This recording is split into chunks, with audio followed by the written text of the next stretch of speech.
जो ग्लोबलाइजेशन है, जो हम देख रहे हैं कि हमारे प्रोडक्ट्स बाहर के कंट्रीज में जा रहे हैं और बाहर के जो प्रोडक्ट्स हैं वो हमारे कंट्रीज में आ रहे हैं, ये सब किसकी वजह से हुआ है? ग्लोबलाइजेशन की वजह से हुआ है। अब व्हाट इज ग्लोबलाइजेशन वो समझ लो।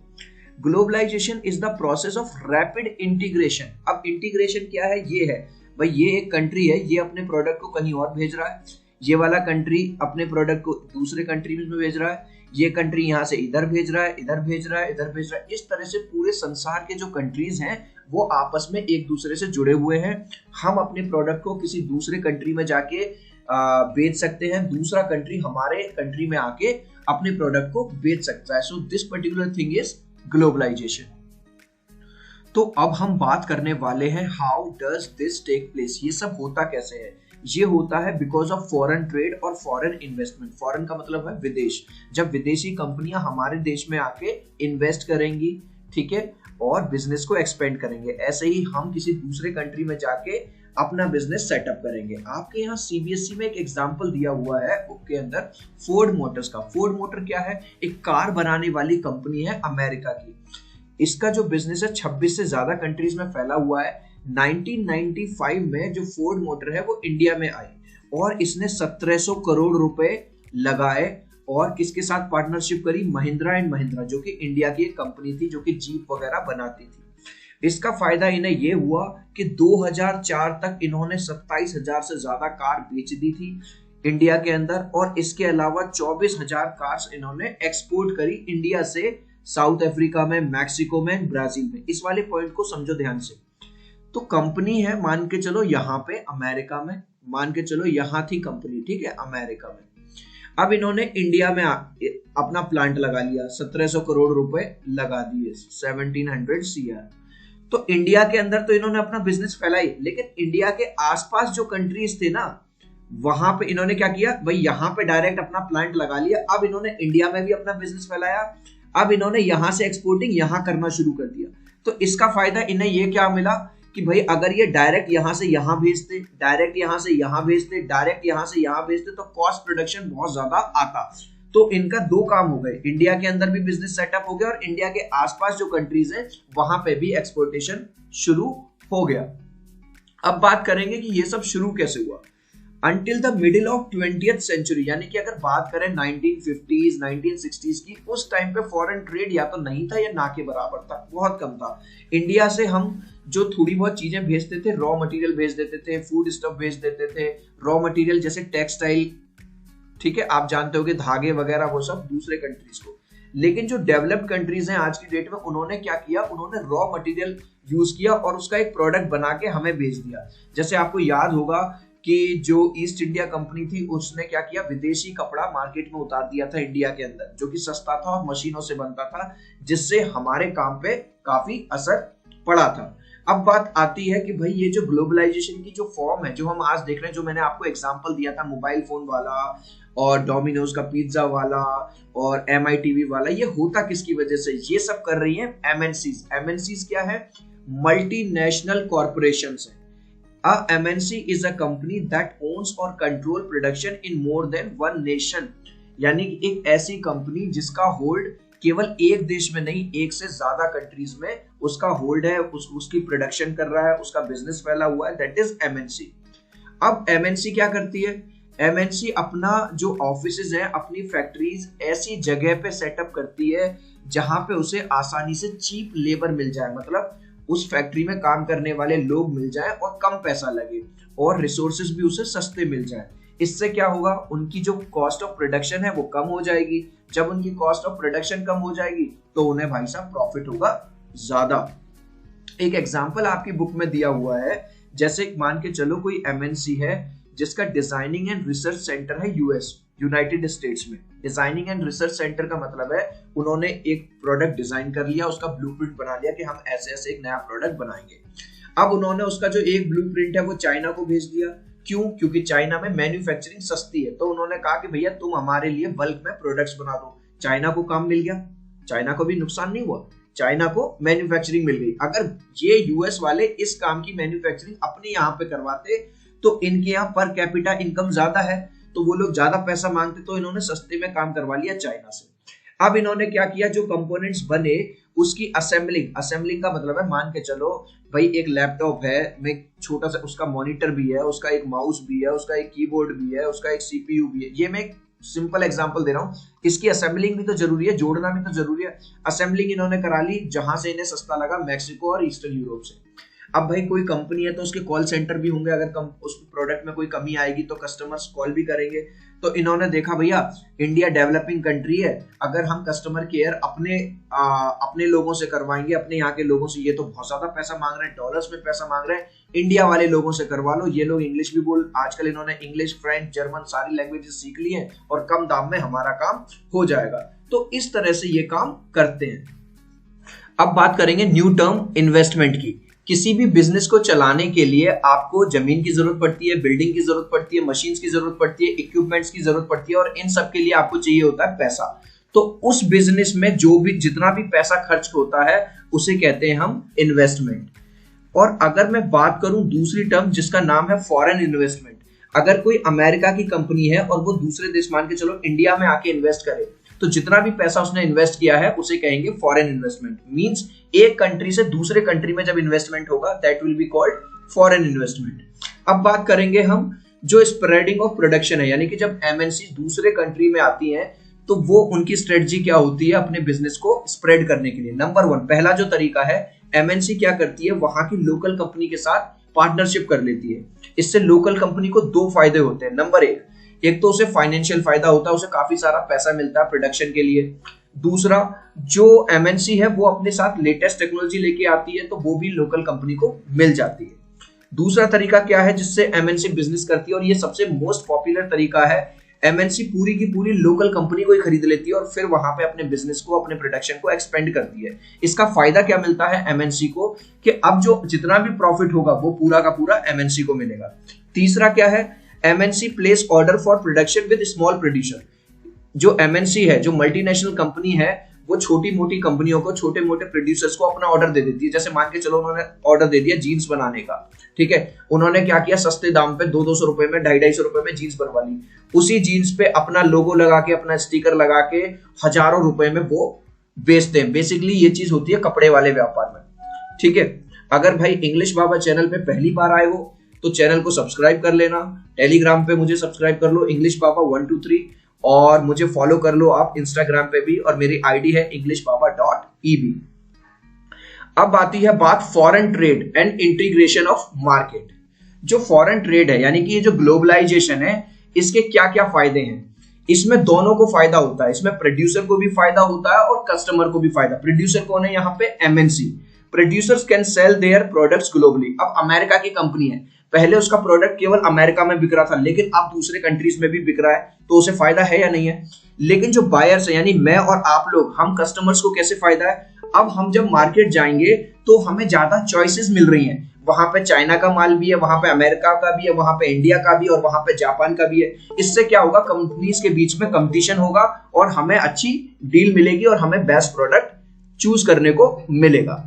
अब बात आती है ये फैक्टर्स कौन कौन से हैं जिनकी वजह से ग्लोबलाइजेशन इतना ज्यादा फला फूला। तो नंबर 1 है ट्रांसपोर्टेशन। अगर आप देखो पिछले 20 साल 25 सालों के अंदर हमारा जो ट्रांसपोर्टेशन है बहुत ज्यादा इंप्रूव हुआ है, चाहे वो बाय एयर हो, चाहे वो बाय वाटर हो, और चाहे वो बाय लैंड हो। अब हम हवा से बातें करते हैं, अब हम पानी के ऊपर, ठीक है।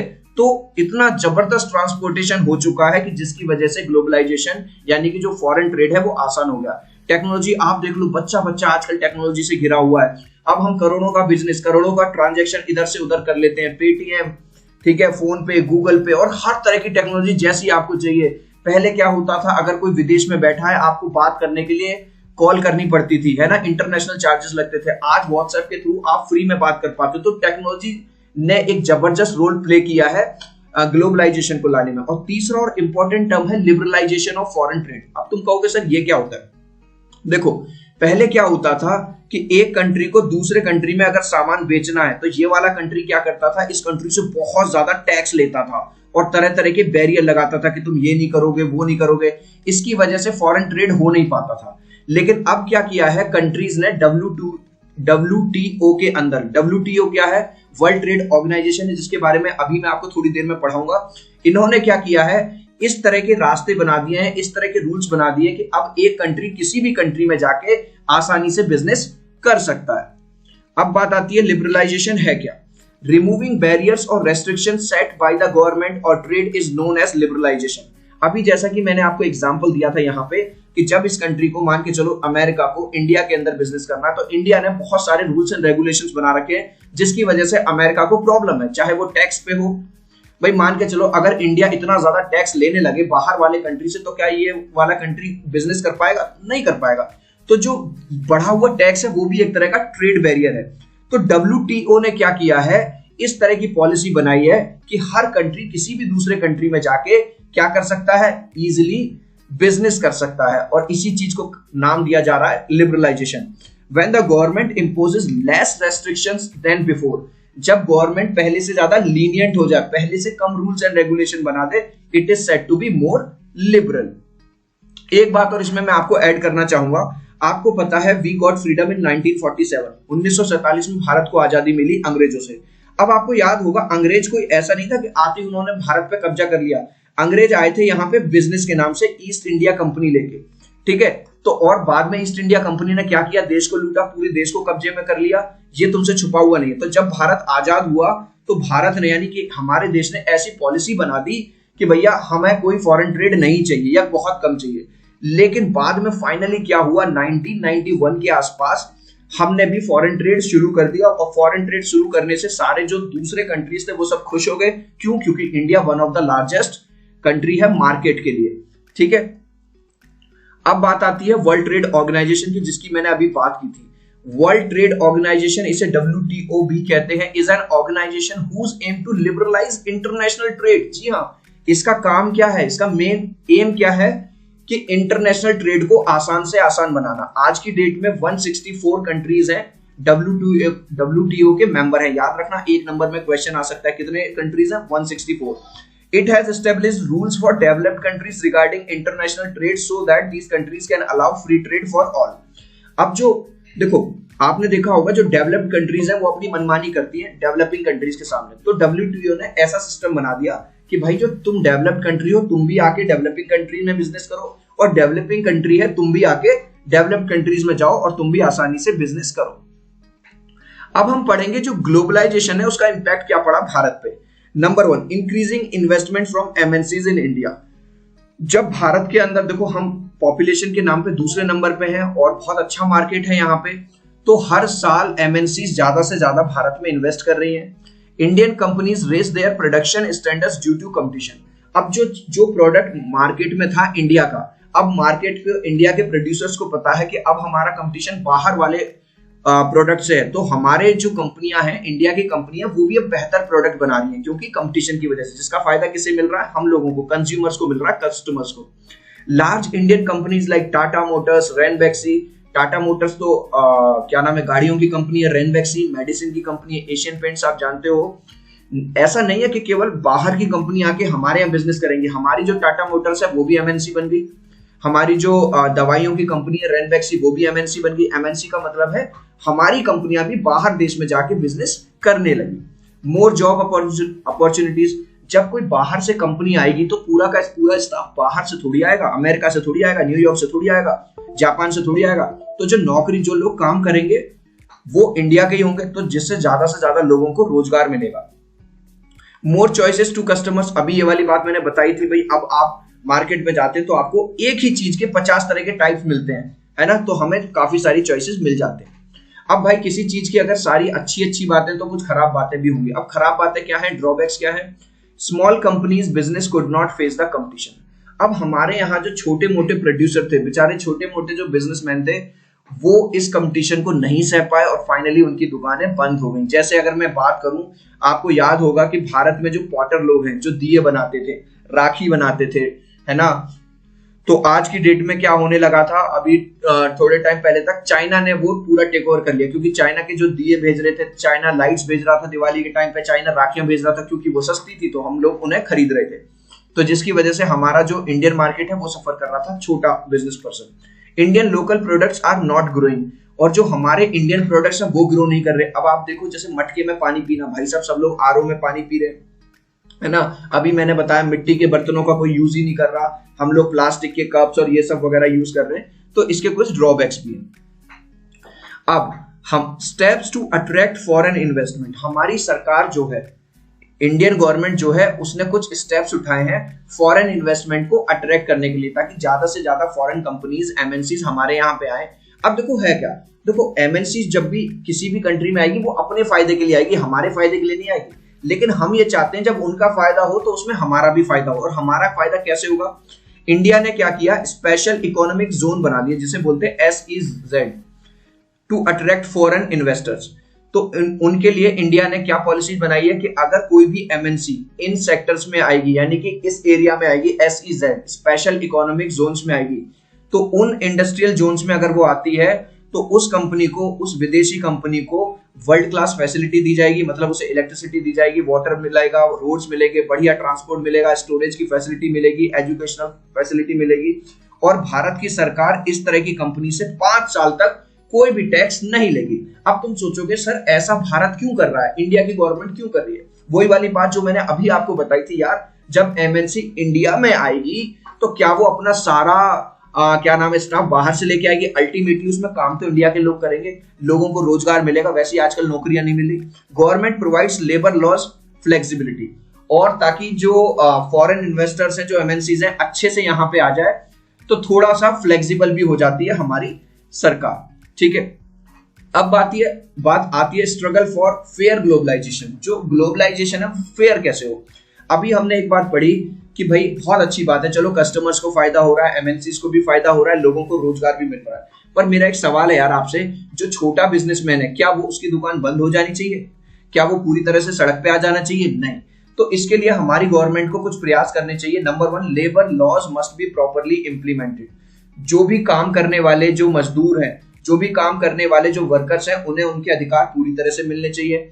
सपोर्ट टू स्मॉल प्रोड्यूसर, जो छोटे लेवल के प्रोड्यूसर्स हैं, है ना, उन्हें सपोर्ट मिलना चाहिए। ट्रेड एंड इन्वेस्टमेंट बैरियर, ऐसा नहीं है कि व्यापार नहीं होना चाहिए, ऐसा नहीं है कि इन्वेस्टमेंट बैरियर पूरी तरह से हटा देने चाहिए। बैरियर हो भी, और मतलब इस तरह से हो कि मतलब कंपनी को भी फायदा हो, एमएनसीज को भी फायदा हो, इंडिया को भी फायदा हो, और जो स्मॉल प्रोड्यूसर्स हैं वो भी बिल्कुल रोड पे ना आ जाए। Government can negotiate with WTO for fairer rules, और ऐसी बात नहीं है कि WTO के साथ हमारी जो गवर्नमेंट है वो निगोशिएट नहीं कर सकती। निगोशिएट का मतलब होता है मोल भाव करना। तो यहाँ पे चिल्ड्रन बात है कि हम उनसे कह सकते हैं भाई हमारे कंट्री के लिए आप थोड़ा सा इस तरह के रूल्स बनाओ। और इसमें मैं आपको एक और बात बता दूं, जो WTO है वो डेवलपिंग कंट्रीज पे तो अपने रूल्स थोपता है, लेकिन जो पावरफुल कंट्रीज हैं लाइक US, वो अपनी मनमानी चलाते हैं। सो आई होप ये जो छोटा सा चैप्टर मैंने 1 गो में बनाया है, मेरा ये तरीका आपको पढ़ाने का अच्छा लगा होगा। अगर मेरी बातें आपको अच्छी लगती है तो वीडियो को लाइक कर देना यार, चैनल पे नए आए हो तो चैनल को सब्सक्राइब कर देना। अब मिलता हूं आपसे एक नए वीडियो में। Bye everyone, God bless you, take care.